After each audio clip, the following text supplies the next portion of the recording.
दोस्तों, अगर साइंस की बात की जाए तो जितना कहा जाए उतना कम है। अगर एक तरफ से साइंस ने हमारे अनगिनत खतरों में मदद की है, तो वो ही दूसरी तरफ यहाँ एक काला अतीत भी है, जहाँ साइंस और साइंटिस्ट बहुत ही बदनाम है। इतिहास में ऐसे भी कुछ वैज्ञानिक थे जो अपने खोजों को पूरी करने के लिए मानवता को छोड़कर कठोरता और हैवानियत को अपना लिया था। क्या आप जानते हो कि विज्ञान की इस मशहूर इतिहास में ऐसे ही कुछ अजीबोगरीब एक्सपेरिमेंट किए गए हैं जो सामाजिक दृष्टिकोण से अनएथिकल यानी अनैतिक है, जिसको आप अत्यंत विभत्स भी कह सकते हो। तो चलिए आज के सीरीज में जानते हैं इतिहास की ऐसे ही कुछ भयानक एक्सपेरिमेंट के बारे में जिनको जान के आपकी रोंगटे खड़े हो जाएंगे। और ये साइंटिस्ट अपनी एक्सपेरिमेंट के लिए दुनिया भर में द मैड साइंटिस्ट के नाम से मशहूर है। दोस्तों, हमारे नंबर 6 पर जो है वो है हैरी हर्लो, जिनको द मंकी टॉर्चरर के नाम से भी जाना जाता है। अमेरिकन साइकोलॉजिस्ट हैरी हर्लो ने संसार की नेचर ऑफ लव को समझने का फैसला किया।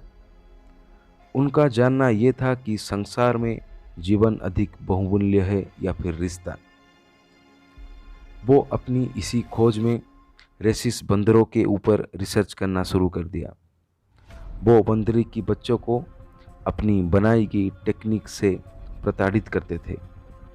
वो इन बंदरों की बच्चों को बहुत ही भयानक तरीके से तड़पाते थे, फिर मारते थे। कभी ये उन बच्चों को इलेक्ट्रिक शॉक देते थे तो कभी इनको गर्म पानी में उबालते थे। एक बार सोच के देखिए ये कितना दर्द भरा होगा उन बेजुबा के लिए। ऐसे ये 1-2 दिन के लिए नहीं बल्कि कई सालों तक करते रहे। ये एक्सपेरिमेंट बहुत ही विवादित था, लेकिन इसके बाद भी हैरी ने 18 अगस्त 1958 में अमेरिकन साइकोलॉजिस्ट एसोसिएशन को इसकी रिपोर्ट देने में सक्षम रहे। पर इस एक्सपेरिमेंट के लिए उनको सजा हो गई थी और उनकी एक्सपेरिमेंट पर रोक लगा दिया गया। तो चलिए आगे चलते हैं। हमारे नंबर 5 पर जो है वो है सीरो इसी।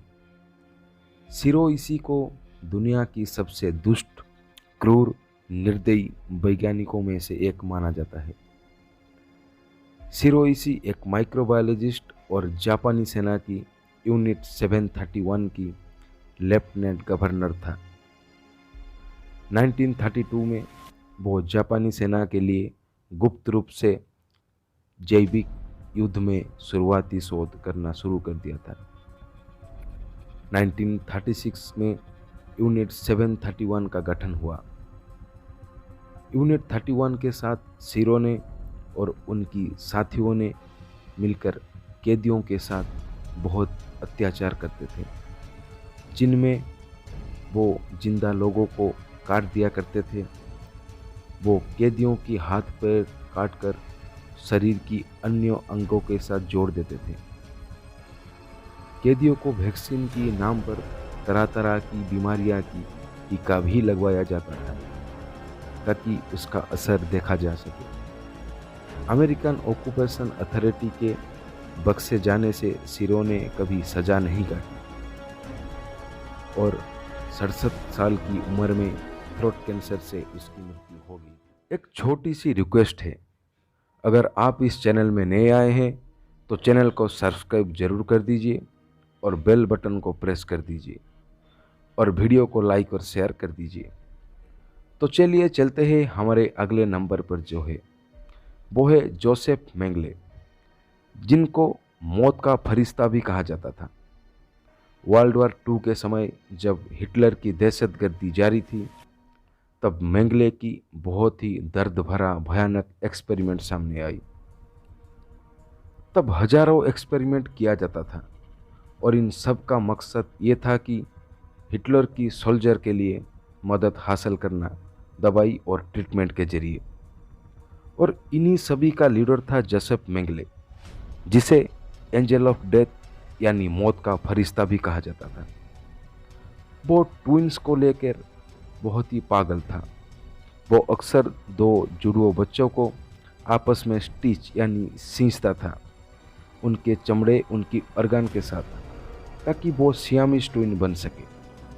सियामीज ट्विन उनको कहा जाता है जो बचपन से जुड़े होते हैं, पर इसकी वजह से इन मासूम बच्चों को गैंग्रीन नामक बीमारी हो जाती थी और वो एक दर्द भरी मौत मरते थे। ऐसे और भी एक्सपेरिमेंट जैसे किया करता था, जैसे कि लोगों को प्रेशर चैम्बर पर डालना, बर्फ में जमा कर मारना, नसबंदी करना, शरीर की अंदरूनी अंगों को बाहर निकालना एक्सेट्रा।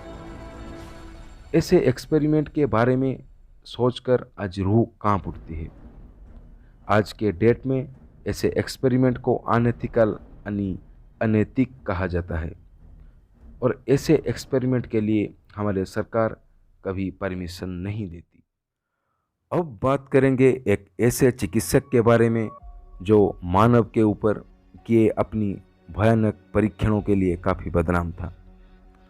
वो अमर होने की खोज में बीमार और मृत व्यक्ति के ऊपर अपनी अजीबोगरीब एक्सपेरिमेंट करता था, जिसका नाम था जोहान कर्नर डिपल। वो एक जर्मन अल्केमिस्ट, चिकित्सक और धर्मशास्त्री भी था। कहा जाता है कि डिपल्स बीमारी और मरने वाले व्यक्तियों की आत्मा को एक से दूसरी शरीर में करने का प्रयास करता था। माना जाता है कि डिपल की जिंदगी बहुत ही एडवेंचरस थी और अपनी कुछ थ्योरी के लिए वो हमेशा विवाद में रहता था। वो फ्रैंकेनस्टाइन कैसल के पास एक लैबोरेटरी स्थापित किया था और लोगों का कहना यह है कि वहाँ वो इंसान के ऊपर तरह तरह की एक्सपेरिमेंट करता था। वो ये मानता था कि आत्मा को एक शरीर से दूसरे शरीर में डाला जा सकता है।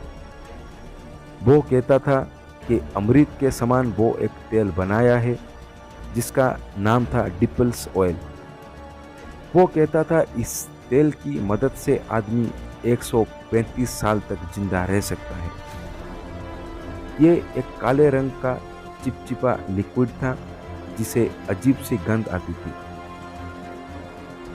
माना जाता है कि डिपल्स उस तेल को बनाने के लिए जानवरों और इंसान की हड्डियों और अंगों का इस्तेमाल करता था। दोस्तों, मशहूर फ्रैंकेनस्टाइन नोवेल का कैरेक्टर विक्टर फ्रैंकेनस्टाइन डिपल की जिंदगी से काफ़ी प्रभावित था, जो कि नोवेल के अनुसार जीवन को उत्पन्न करने की तरीक़ों को सीख जाता है और मानव जैसी दिखने वाली एक प्राणी का संरक्षण करता है। ऐसे ही डिपल्स की जिंदगी काफ़ी मिस्टीरियस और विवादपूर्ण भी था।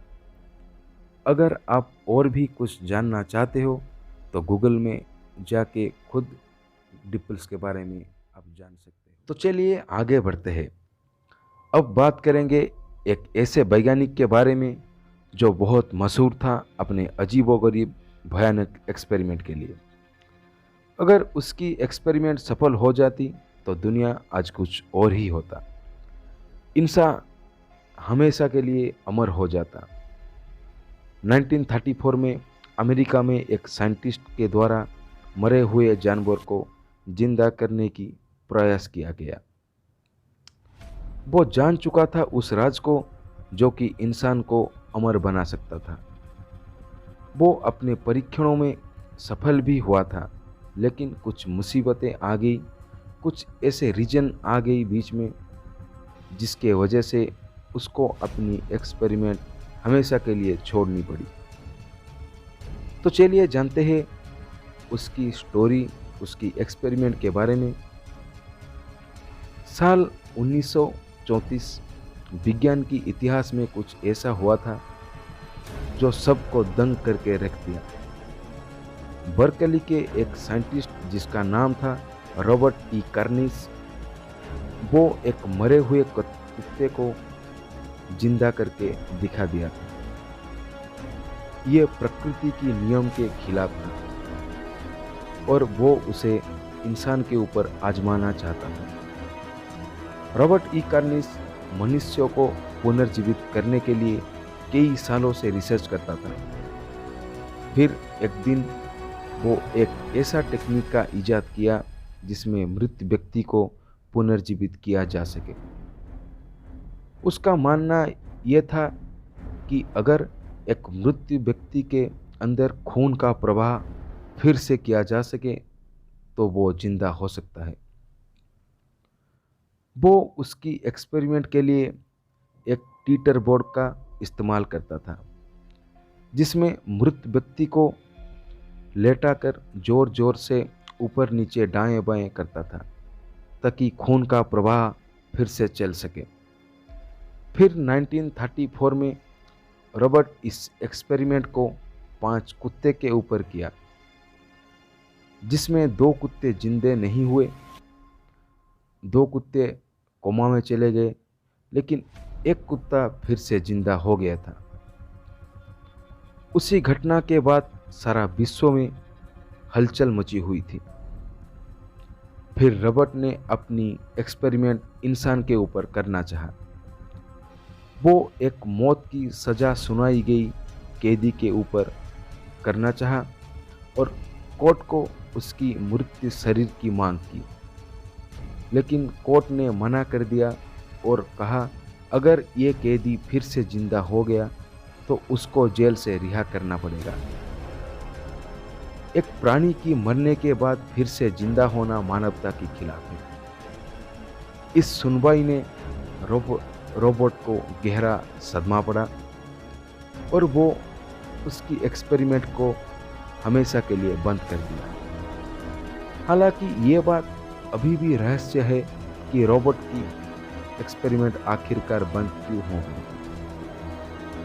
जरा सोचिए, अगर रोबोट की एक्सपेरिमेंट सफल हो जाती तो दुनिया कुछ और ही होता। आज भी कई देशों में गुप्त रूप से ये परीक्षण चल रहा है। तो आज का टॉपिक यहीं पर ख़त्म होता है। अगर ऐसे ही रहस्य से भरपूर रोमांच भरा घटना के बारे में जानना चाहते हैं तो चैनल को सब्सक्राइब कीजिए और बेल बटन को प्रेस कीजिए ताकि हमारी कोई भी वीडियो मिस ना हो और हर वीडियो की नोटिफिकेशन आपके पास पहुंच जाए। तो चलिए फिर मिलते हैं।